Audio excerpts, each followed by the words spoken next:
Na semana passada, a gente falou aqui sobre o programa Aplicador Legal, um programa nacional de habilitação de aplicadores de agrotóxicos lançado pelo Ministério da Agricultura. A gente repercutiu, a gente questionou as falas da ministra da Agricultura, Tereza Cristina, que continham informações enganosas, e também falas do diretor da Agência Nacional de Vigilância Sanitária, o Antônio Barra Torres, né, diretor da Anvisa, que tem tido aí uma postura de apoio às decisões da ministra da Agricultura. E a gente vai aprofundar esse tema também falando sobre agrotóxicos e transgênicos com um dos grandes especialistas que a gente tem no Brasil. A gente vai falar com o Rubens Nodari, agrônomo pela Universidade de Passo Fundo, com mestrado em agronomia, fitotecnia pela Universidade Federal do Rio Grande do Sul e doutorado em genética pela University of California at Davis, nos Estados Unidos. Ele é professor titular da Universidade Federal de Santa Catarina. Olá, Nodari, bom dia, muito prazer em recebê-lo. Bom dia, Marilu, bom dia a todos os ouvintes. Olá, a gente vai começar aqui falando, puxando esse gancho, né, desse aplicador legal, mas a gente vai aprofundar bastante esse tema da questão dos agrotóxicos e transgênicos. Nesse lançamento, né, a gente teve aí a fala, né, da ministra, do diretor da Anvisa, e parece, né, a propaganda é o seguinte, não, agora, quer dizer, essa questão, né, do aplicador, de cursos já existia, a própria ministra já falou que existia, mas vai ter agora um cadastro monitorando esses trabalhadores, a promessa de atingir 2 milhões de trabalhadores até 2026. Qual que é o peso, né, Nodari, desse curso, né, diante do grave problema de saúde pública que os agrotóxicos provocam, como doenças, mortes, inclusive desses trabalhadores que lidam diretamente com o veneno? Provavelmente, Marilu, essa é uma resposta da indústria e do governo, né, que apoia essa indústria, de setores do governo que apoiam essa indústria, em respostas ao grande número de estudos científicos que mostram os efeitos danosos desses produtos, tanto na saúde humana quanto no meio ambiente.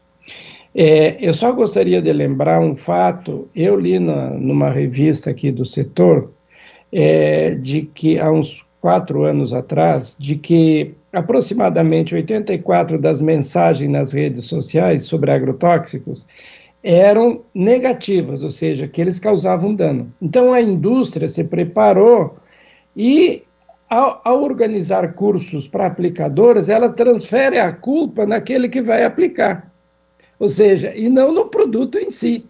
Mas o dano mesmo é causado pelo produto, não é pelo aplicador. O aplicador, inclusive, é vítima. E, por exemplo, eu que visito muito a área rural, os agricultores, é difícil encontrar uma pessoa que já não foi parcialmente intoxicada e que não procurou, por exemplo, um hospital, que não procurou denunciar, né? E, além disso, Marilu, além de todos esses danos, tem um dano que é um pouco invisível. Por exemplo, quando o aplicador chega em casa, se tiver um tapete, né, com aquelas botinas, ele vai deixar... Então, vai deixar ali resíduos de agrotóxicos no tapete, no assoalho, na roupa. Então, quem vai manusear essa roupa vai entrar em contato. Tem estudos que mostram o seguinte, que o tapete das casas da área rural tem 200 vezes mais concentração de resíduo que os tapetes da zona urbana, ou seja, da área urbana. Então, na verdade, isso aqui é a perfumaria. Eu entendo que é importante que o aplicador se cuide e use a dosagem correta. Agora, não dá para tirar a culpa do produto que é feito pela indústria, né, sobre o meio ambiente e sobre a saúde, né? E a outra coisa, Marilu, que é importante mencionar, se a gente comparar esse século, né, 2000 até 2020, em 2000, o Brasil consumia 150 mil toneladas de ingredientes ativos. Em 2020, 20 anos depois, foram 650 mil, ou seja, de 150 para ser mais de 600. Ou seja, aumentamos 4 vezes. E nós não aumentamos a área cultivada 4 vezes. Então, o que está acontecendo? Está acontecendo que essa solução já não resolve os problemas. Cada vez os agricultores têm que usar mais agrotóxicos. Nós temos que mudar esse sistema agrícola, que ele é baseado no monocultivo intensivo em larga escala, mais agrotóxico. Nós vamos assistir, assim, cada vez mais um aumento de agrotóxicos. E aí, os danos à saúde humana. Exato. Agora eu vou aproveitar também essa fala, né, do diretor da Agência Nacional de Vigilância Sanitária. Enfim, ele apoiou, né, essa iniciativa, ele disse, enfim, que apoia a ministra da Agricultura, que inclusive vai alçar voos também na área política. Parece que existe uma sintonia fina aí entre a Anvisa e também o Ministério da Agricultura. E o Brasil, ele tem um programa, né, da Anvisa que faz a detecção de resíduos de agrotóxicos e alimentos, chamado o Programa de Análise de Resíduos de Agrotóxicos em Alimentos, o PARA. Né? Você conhece muito bem. E eu queria que você fizesse aí uma análise a respeito da atuação da Anvisa em relação a essas análises desses produtos. Como é que está hoje? Está ou não está? Qual é a atualização nesse sentido que você pode passar para a gente, Nodari? Bem, quando a Anvisa foi criada, ela tinha um objetivo, né, de disciplinar e acompanhar tanto o uso quanto os efeitos desses produtos, fazer a reavaliação desses produtos no tempo. Ocorre que a Anvisa, ela teve um papel preponderante, inclusive que criou este programa PARA, e a Anvisa tinha um determinado rigor até 6 ou 7 anos atrás. A partir daí, a Anvisa decresceu o rigor na análise de produtos. Eu e a professora Sônia Hess fizemos um levantamento dos produtos liberados em 2019 e 2020, em que aproximadamente 40% deles são proibidos em outros países. Quer dizer, as empresas não vendem mais em outros países, estão vendendo para nós. E nunca essa proporção foi tão alta. Nunca na história. Sempre tinha um ou outro que era aprovado aqui, que não era aprovado em outros países. Mas nunca essa proporção foi tão alta. Então, isso é uma demonstração inequívoca de que a Anvisa, ela afrouxou o rigor científico na análise. O segundo ponto que eu queria mencionar é que a Anvisa, ela reavaliou aquele produto, os herbicidas à base de glifosato, e ela continuou com o registro, manteve o registro. E muitos países já proibiram, e é um dos produtos mais danosos para todos os organismos, porque é um herbicida, teoricamente é para matar a planta, mas mata qualquer organismo.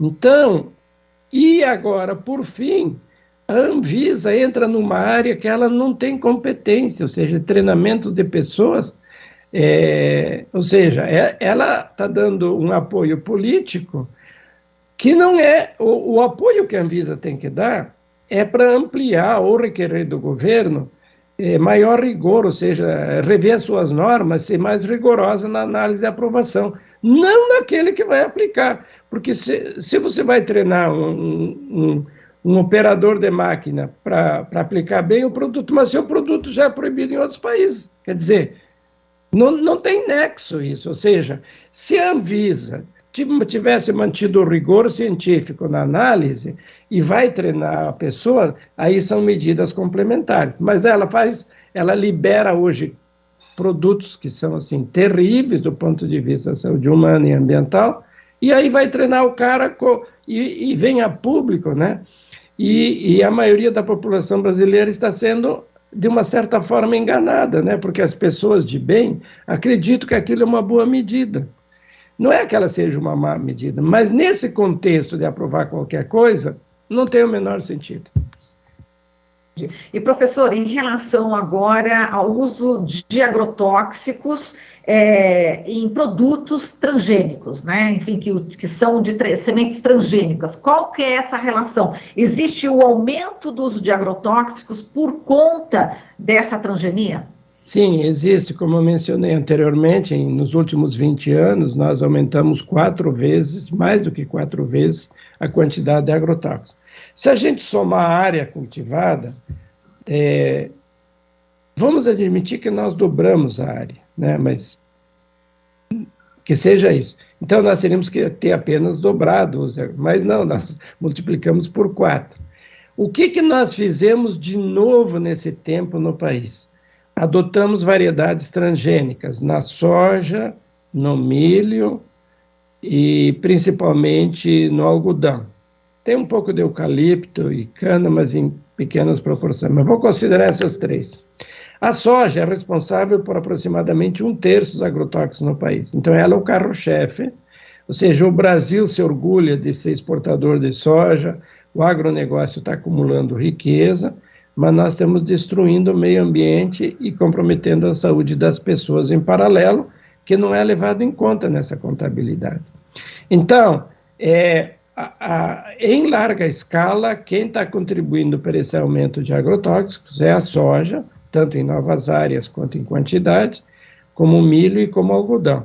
E a razão desse aumento do uso é que lá no início, quando as plantas transgênicas foram liberadas, uma dose, por exemplo, de um herbicida era suficiente para eliminar as plantas invasoras que apareciam na área de cultivo. Agora, uma dose só não chega, precisa às vezes 2 doses e doses maiores. E o mesmo aconteceu com as pragas, para aquelas variedades transgênicas que produzem uma toxina para ser resistente a insetos. Ocorre que esses insetos ficaram também resistentes a essa toxina. Aí os agricultores voltaram a usar os inseticidas. Então, se a gente comparar, por exemplo, a quantidade de resíduos de agrotóxicos que tem num grão transgênico, é muito maior que a quantidade de resíduos em grãos convencionais ou em grãos de alimentos orgânicos ou agroecológicos. Então, do ponto de vista da saúde humana, é o grão de pior qualidade, é o que mais causa ameaça para a gente, é isso, por causa da quantidade de agrotóxicos que usa. Então, outra inverdade que tem sido dita, de que os transgênicos diminuem a quantidade, o uso de agrotóxicos. É exatamente o inverso, eles aumentaram. E isso, nós temos esses dados no Brasil, temos na Argentina, temos nos Estados Unidos, que são os principais países que estão cultivando variedades transgênicas. Aí, falando em Argentina, professor, a gente já fica preocupada em relação ao trigo, não é? Porque a gente importa, né, uma boa parte do nosso trigo é importado. Eu queria que você falasse, Rodari, a respeito dos perigos que nós, consumidores, aqui no Brasil, passamos por conta desse trigo importado. Na Argentina tem até uma questão bastante importante, né? Parece que eles vão só produzir um tipo de trigo para o Brasil, mas para eles não. Explica para a gente melhor. Marilu, é inusitado. Na transgenia, esse é o exemplo mais inusitado que existe. A Argentina aprovou trigo desde que todos os grãos colhidos fossem exportados para o Brasil. Então, por quê? Porque nós produzimos aproximadamente a metade do que nós consumimos. Nós consumimos em torno de 11 a 12 milhões de toneladas e nós produzimos, depende do ano, né, o clima, então aproximadamente a metade. E a outra metade o Brasil importa. E do que é importado, nos últimos anos, 80% vem da Argentina. Então, é muito trigo que vem da Argentina. Então, claro que a indústria percebeu que tem um grande negócio com o Brasil e aprovou esse trigo. Bom, tem vários aspectos relacionados com este trigo transgênico. Primeiro, não está suficientemente estudado a questão da alergenicidade, porque o trigo já tem algumas proteínas que são alergênicas, já causa problemas para os celíacos, ou seja, embora seja um alimento de grande importância, o trigo a gente tem que comer também com moderação. Mas nada que cause tantos danos assim. Agora, num estudo que eles fizeram assim parcial, eles conseguiram ver que tem vários genes que estão associados à produção de substâncias alergênicas, mas não estudaram profundamente. Eles só sabem que os genes são expressos, mas não disseram quais proteínas. E, além disso, a quantidade de DNA que foi introduzida no trigo é absurda, assim, uma quantidade enorme. E aquelas sequências que estão lá, a gente não sabe direito o que elas vão produzir a mais do que o trigo produz. Então, são incógnitas. E também o outro fato que é muito relevante é que o trigo é resistente a um herbicida, à base de glufosinato de amônio. Então, se os argentinos vão usar aquele glufosinato para produzir o trigo, para mandar para o Brasil os grãos, possivelmente vai vir resíduo de glufosinato de amônio. Glufosinato de amônio, ele é teratogênico, ele é genotóxico, ele já está provado em estudos assim, já é proibido em muitos países, e nós poderemos ter, né, na farinha de trigo, resíduo desse glufosinato, de amônio. Então, e também não temos nenhum estudo de longa duração, né? O único estudo, tem 2 estudos, um em ratos de 14 dias, que é absolutamente insuficiente, né? E um outro estudo em aves de 42 dias. Então, qualquer estudo de menos de 3 meses, eles são irrelevantes do ponto de vista científico. Então, é uma incógnita, né? Mas certamente melhor do que o trigo convencional não é, isso a gente já pode dizer de antemão, né? Ou seja, espero, né, que a indústria brasileira e as padarias se neguem a usar esse trigo, até para compartilhar a sua solidariedade com a necessidade que a gente tem de uma boa alimentação, porque afinal o pãozinho, né, acho que a maioria de nós come todo dia, né? Fora os bolos e outras coisas. É verdade, professor. E, bom, enfim, o senhor sempre fala o seguinte, que o governo é um dos maiores incentivadores mesmo para o uso aí de agrotóxicos, enfim, e as medidas em relação a incentivos financeiros, né, para os agricultores, está sempre atrelado essa questão das sementes transgênicas. É isso, né, professor? É difícil quebrar aí essa cadeia. É que a origem, Marilu, eu sempre tive uma preocupação para tentar entender por que os governos sempre favorecem mais o setor industrial, aí no caso da agricultura, do que a saúde da população. E nós tivemos uma influência americana durante todo o século passado, né? Está documentado. Por exemplo, as ajudas americanas eram geralmente na forma de treinamento de pessoas que o Brasil mandava para lá, seja um técnico da extensão, seja um técnico de pesquisa, grande parte da Embrapa estudou lá, das universidades. Então, nós reproduzimos um modelo de monocultura baseado enfim, em fertilizantes químicos e agrotóxicos, são produtos químicos, uma agricultura química por essência, né? Mas esse modelo está dando, já há tempos, está dando sinais de esgotamento, tanto em termos de sustentabilidade, como em termos de impactos ambientais. Mas eu acho que nós podemos mudar isso. Nós, brasileiros, os agricultores, os técnicos, porque se vamos depender do governo, essas políticas não vão mudar. Por exemplo, agora com a guerra entre a Rússia e a Ucrânia, que é mais uma invasão, na verdade, do que uma guerra, tanto a Ucrânia quanto a Rússia são exportadores de matérias-primas para fertilizantes. Mas nós temos uma riqueza nesse país que se chama as rochas. Nós somos um país que temos muitas rochas vulcânicas. E, felizmente, as experiências em pequena escala que iniciaram há uns 20 anos atrás, talvez um pouco mais, de pequenas áreas, hoje atinge os grandes, até latifundiários, né? Então, o pó de rocha passa a ser um componente essencial na produção rochas nós temos à vontade, e nós não estamos colocando no campo produtos químicos, porque daí nós vamos beneficiar a microbiota do solo, que vai atacar esse pó de rocha, e vai ajudar a planta a absorver, por exemplo, fósforo e outros produtos.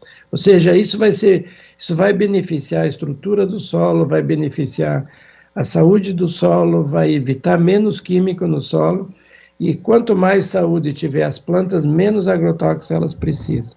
E essa é uma solução que não veio do governo, essa é uma solução que veio da sociedade civil, né, que está buscando alternativas para esse modelo que usa muito veneno. Bom, professor, a gente tinha aqui muitas outras perguntas, mas a gente, por conta do tempo, não vai poder fazê-las, mas a gente já deixa aí o convite antecipado para uma próxima oportunidade, para você vir aqui e compartilhar, né, todo esse seu conhecimento com os nossos ouvintes e telespectadores, viu? A gente agradece, viu, Nodari? Obrigado, Marilu, estou sempre à disposição. Obrigada. Falamos aqui com Rubens Nodari, agrônomo pela Universidade de Passo Fundo, com mestrado em agronomia, fitotecnia e pela Universidade Federal do Rio Grande do Sul e doutorado em genética pela University of California at Davis, nos Estados Unidos. É professor titular da Universidade Federal de Santa Catarina. Você está ouvindo Jornal Brasil Atual. As notícias que os outros não dão.